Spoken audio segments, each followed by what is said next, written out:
Dear students, आज हम revise करने जा रहे हैं ग्रुप 15 एलिमेंट्स।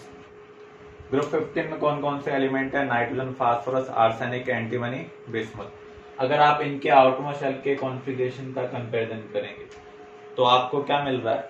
NS2NP3। ये जनरल इलेक्ट्रॉन कॉन्फ़िगरेशन है ग्रुप 15 का।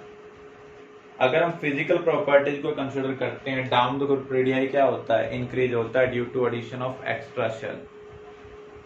लेकिन जब हम डाउन द ग्रुप मूव कर रहे हैं, जितना रेडियाई में हम इंक्रीज एक्सपेक्ट करते हैं उसके कंपैरिजन में कम इंक्रीज हो रहा है। इसका रीजन क्या है? इनर शेल में डी एंड एफ इलेक्ट्रॉन आ रहे हैं जिनका शील्डिंग इफेक्ट पुअर है, जिसकी वजह से न्यूक्लियर अट्रैक्शन एक्सपेक्टेशन से थोड़ा सा ज्यादा हो जाता है। इसलिए जो रेडियाई है जो हम एक्सपेक्ट कर रहे हैं उससे थोड़ा सा कम हो जाएगा। अब देखिए, इलेक्ट्रोनेगेटिविटी को अगर हम कंसिडर करें डाउन द ग्रुप, इलेक्ट्रोनेगेटिविटी भी क्या होगी? इंक्रीज होगी, क्योंकि वो भी न्यूक्लियर साइज के ऊपर डिपेंड करती है। नाइट्रोजन मोस्ट इलेक्ट्रोनेगेटिव है। फिजिकल स्टेट को अगर हम कंसिडर करें, नाइट्रोजन को छोड़कर बाकी सभी सॉलिड हैं अंडर नॉर्मल कंडीशन। इसका रीजन क्या है?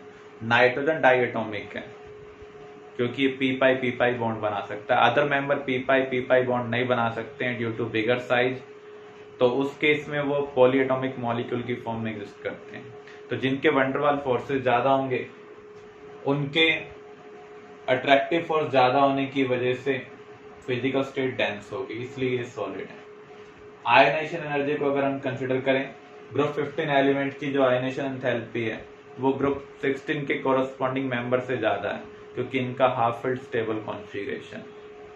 लेफ्ट टू राइट जो आयनाइजेशन एंथैल्पी है वो इंक्रीज होती है, टॉप टू बॉटम डिक्रीज होती है, लेकिन लेफ्ट टू राइट में एक्सेप्शन तभी आते हैं जब हमें स्टेबल कॉन्फ़िगरेशन मिले। तो यहाँ पर सभी पॉलीएटॉमिक है, नाइट्रोजन गैस है, अदर क्या है? सॉलिड है, ये हम ऑलरेडी कवर कर चुके हैं। Down the group metallic character क्या होगा? इंक्रीज होगा। नाइट्रोजन को छोड़कर बाकी सभी एलिमेंट एलोट्रोपी शो करते हैं। एक्चुअल में जो नाइट्रोजन है वो पी पाई बॉन्ड बनाकर अपनी वैलेंसी रिक्वायरमेंट को सेटिस्फाई कर लेता है, तो इसको फर्दर लिंक होने की इतनी रिक्वायरमेंट नहीं होती है। Other element P pi bond नहीं बना सकते, इसलिए उनको फर्दर लिंक होना पड़ता है, तो इसलिए वो कैटेनेशन प्रॉपर्टी शो कर सकते हैं। क्योंकि नाइट्रोजन कैटेनेशन ज्यादा शो नहीं करता है, इसलिए डिफरेंट फिजिकल फॉर्म एग्जिस्ट होने के चांसेस भी क्या है? कम है। एलोट्रोप्स का मीनिंग क्या होता है? Different physical form of an element. Phosphorus के 5 एलोट्रोप्स हैं, white, red, black, scarlet, violet. Down the group boiling point भी इंक्रीज होगा, क्योंकि एटॉमिक साइज क्या हो रहा है? इंक्रीज हो रहा है। वंडरवाल फोर्सेस क्या हो रहे हैं? इंक्रीज। अगर हम मेल्टिंग पॉइंट को कंसिडर करें, up to arsenic melting point increase हो रहा है, क्योंकि मॉलिक्यूलर साइज इंक्रीज होने की वजह से वंडरवाल फोर्सेज इंक्रीज हो रहे हैं। लेकिन अगर हम उसके बाद देखें, मेटालिक करेक्टर आने की वजह से जब साइज इंक्रीज होता है तो मेटालिक बॉन्ड क्या होते हैं? वीक होते हैं, इसलिए मेल्टिंग पॉइंट फर्दर क्या हो रहा है? डिक्रीज हो रहा है। ऑक्सीडेशन स्टेट हमने 2 टाइप की स्टडी की थी, negative and positive. Negative oxidation state क्या होगी? वैलेंसी को फुलफिल करने के लिए, जैसे नाइट्रोजन को अपनी शेल कंप्लीट करने के लिए 3 इलेक्ट्रॉन का गेन करना है, तो -3 यहाँ पर नेगेटिव ऑक्सीडेशन स्टेट है। पॉजिटिव ऑक्सीडेशन स्टेट 2 टाइप की होती है, lower oxidation state and higher oxidation state. अगर सिर्फ p इलेक्ट्रॉन बॉन्डिंग में इन्वॉल्व हो तो हमें लोअर ऑक्सीडेशन स्टेट मिलेगी। अगर s और p सभी टाइप के इलेक्ट्रॉन बॉन्डिंग में इन्वॉल्व हो जाए तो हमें हायर ऑक्सीडेशन स्टेट मिलेगी, दैट इज +5। तो यहाँ पर 2 टाइप की जनरल पॉजिटिव ऑक्सीडेशन स्टेट है, +3 एंड +5। लेकिन इसके अलावा भी ऑक्सीडेशन स्टेट एलिमेंट शो कर सकते हैं। अब देखिए, down the group higher oxidation state की स्टेबिलिटी क्या होती है? डिक्रीज होती है, क्योंकि एनर्जी रिक्वायरमेंट इंक्रीज हो रही है। एस इलेक्ट्रॉन को निकालना डिफिकल्ट हो जाता है due to inert pair effect. लेकिन लोअर ऑक्सीडेशन स्टेट की जो स्टेबिलिटी है वो इंक्रीज हो रही है, क्योंकि energy requirement to remove p electron down the group क्या हो रही है? डिक्रीज हो रही है।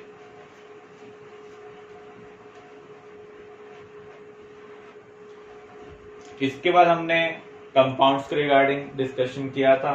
हाइड्राइड, जब भी एलिमेंट हाइड्रोजन के साथ रिएक्ट करते हैं तो वो क्या बनाते हैं, हाइड्राइड बनाते हैं।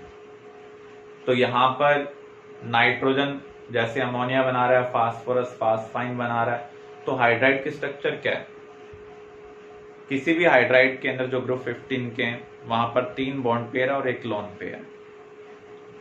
तो इसका मीनिंग यहाँ पर जो H की वैल्यू होगी वो 4 होगी। तो हाइब्रिडेशन क्या है, sp3। जो इसकी ज्योमेट्री है वो क्या है, ट्राइगोनल पिरामिडल। अगर हम डाउन द ग्रुप मूव करते हैं तो प्रॉपर्टीज में कैसे चेंज आ रहा है, bond angle down the group क्या हो रहा है, डिक्रीज हो रहा है, क्योंकि जब आप डाउन द ग्रुप मूव कर रहे हैं तो सेंट्रल एटम का साइज इंक्रीज हो रहा है। सेंट्रल एटम का साइज इंक्रीज होने की वजह से जो बॉन्ड पेयर है उनकी इलेक्ट्रॉन डेंसिटी डिक्रीज हो रही है। अब बॉन्ड पेयर फर्दर क्लोजर आ सकते हैं, इसलिए bond angle down the group क्या हो रहा है, डिक्रीज हो रहा है। बेसिक करैक्टर को हम कंसीडर करें, ये सभी लेविस बेस का काम कर सकते हैं, और लेविस बेस करैक्टर किसके ऊपर डिपेंड करता है, lone pair density. Down the group central atom का साइज इंक्रीज होने की वजह से जो लोन पेयर डेंसिटी है वो क्या हो रही है, डिक्रीज हो रही है, इसलिए लेविस बेस करैक्टर भी क्या हो रहा है, डिक्रीज हो रहा है। थर्मल स्टेबिलिटी किसके ऊपर डिपेंड करती है, बॉन्ड लेंथ के ऊपर। Down the group central atom का साइज इंक्रीज हो रहा है तो बॉन्ड लेंथ क्या होगी, इंक्रीज होगी, जिससे थर्मल स्टेबिलिटी क्या हो रही है, डिक्रीज हो रही है। इसके बाद आप देखें reducing nature, down the group reducing nature increase होगा, क्योंकि थर्मल स्टेबिलिटी डिक्रीज होने की वजह से हाइड्रोजन प्रोवाइड करना कंपेरेटिवली इजियर हो जाता है। इन हाइड्राइड को हम प्रिपेयर कैसे कर सकते हैं, अगर आप किसी भी हैलाइड का हाइड्रोलाइसिस कर दें या मेटल साल्ट का हाइड्रोलाइसिस कर दें तो उस केस में हम हाइड्राइड को ऑब्टेन कर सकते हैं। जैसे हम मैग्नीशियम नाइट्राइड का हाइड्रोलाइसिस करें तो मैग्नीशियम के साथ वाटर का पॉजिटिव पार्ट, नाइट्रोजन के साथ वाटर का नेगेटिव पार्ट। लेकिन हैलाइड वाला केस हर केस के लिए एप्लीकेबल नहीं होगा, नाइट्रोजन वाले केस में एप्लीकेबल होगा। नाइट्रोजन हैलोजन के कंपैरिजन में मोर इलेक्ट्रोनेगेटिव है। फ्लोराइड को हम छोड़ दें तो अगर आप उसका हाइड्रोलाइसिस करेंगे तब आपको अमोनिया मिलेगा। बाकी सभी केस में जिंक साल्ट या अदर मेटल साल्ट का आप हाइड्रोलाइसिस करते हैं तो उस केस में कोरस्पॉन्डिंग हाइड्राइड बनेगा। जैसे मैंने यहाँ पर नाइट्राइड का हाइड्रोलाइसिस किया तो हमें क्या मिल रहा है, अमोनिया मिल रहा है।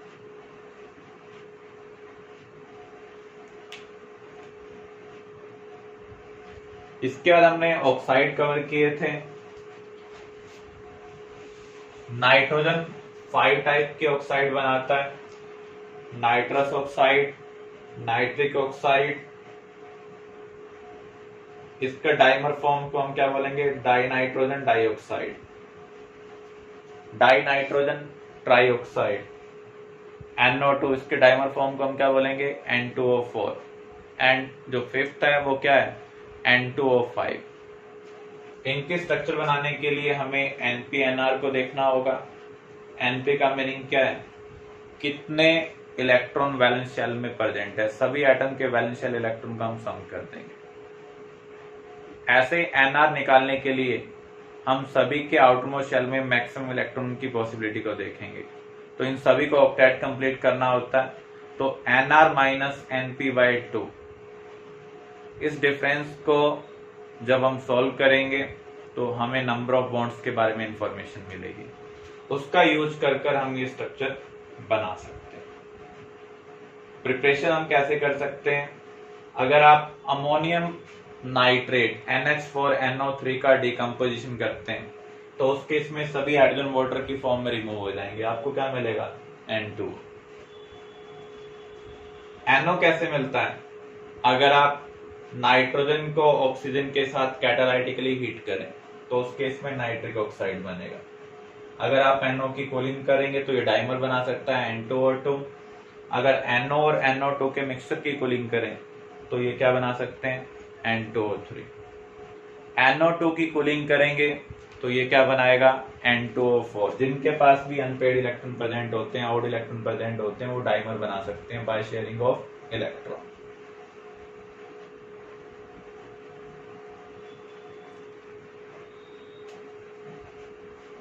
N2O5 हम कैसे प्रिपेयर कर सकते हैं? अगर हम HNO3 को डिहाइड्रेटिंग एजेंट के साथ ट्रीट करें, P2O5 के साथ ट्रीट करें, वहां से वो वाटर का रिमूवल करेगा, हमें क्या मिलेगा?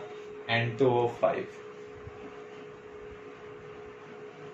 फास्फोरस के दो ऑक्साइड हैं, P4O6 and P4O10, phosphorus trioxide and phosphorus pentoxide. Actual में ये इनकी डाइमर फॉर्म है। तो यहां पर अगर हमें स्ट्रक्चर बनानी है तो हम फास्फोरस फास्फोरस बॉन्ड को ऑक्सीजन के थ्रू बनाएंगे। तो ये P4O6 की स्ट्रक्चर है। जो रेड बॉल्स हैं वो किसको रिप्रेजेंट कर रही हैं? ऑक्सीजन को। P4O10 की स्ट्रक्चर बनानी है तो यहां पर जो लोन पेयर प्रेजेंट है उसकी जगह क्या आ जाएगा? फास्फोरस ऑक्सीजन डबल बॉन्ड आ जाएगा।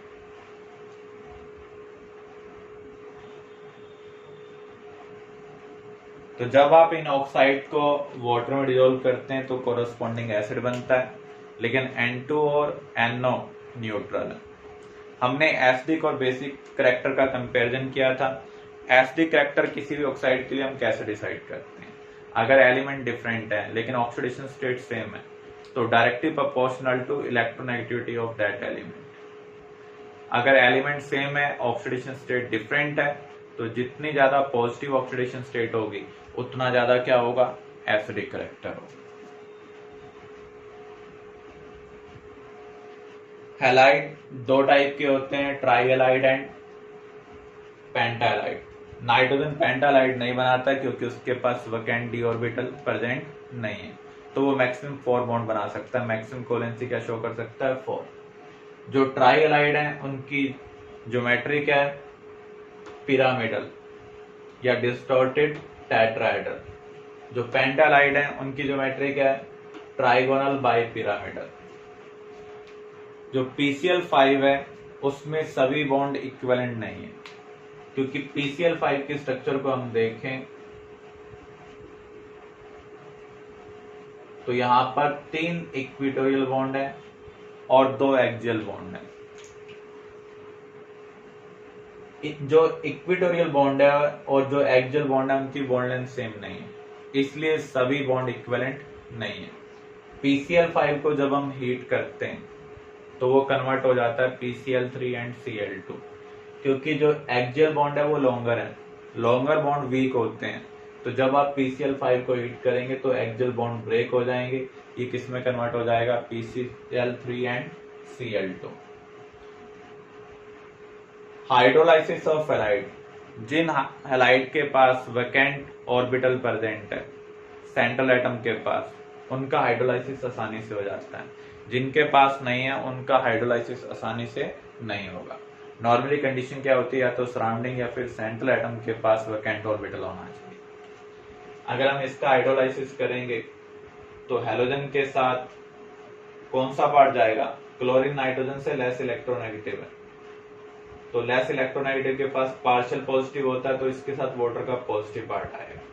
अदरवाइज हैलोजन मोर इलेक्ट्रोनेगेटिव होते हैं, तो हैलोजन के पास नेगेटिव आता है, अदर के पास क्या आएगा? पॉजिटिव।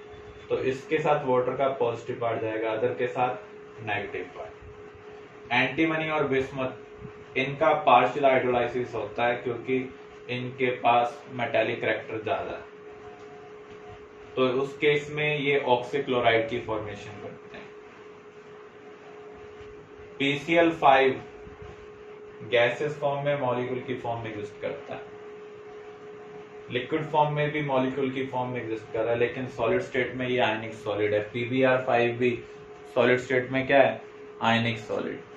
तो यहाँ पर जो आयनिक फॉर्म है वो कौन सी है? PCl4 positive, PCl6 negative.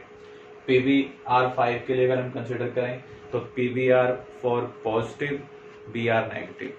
Pi5 exist नहीं करता है क्योंकि फास्फोरस 5 बिग आयोडीन एटम को अकोमोडेट नहीं कर सकता।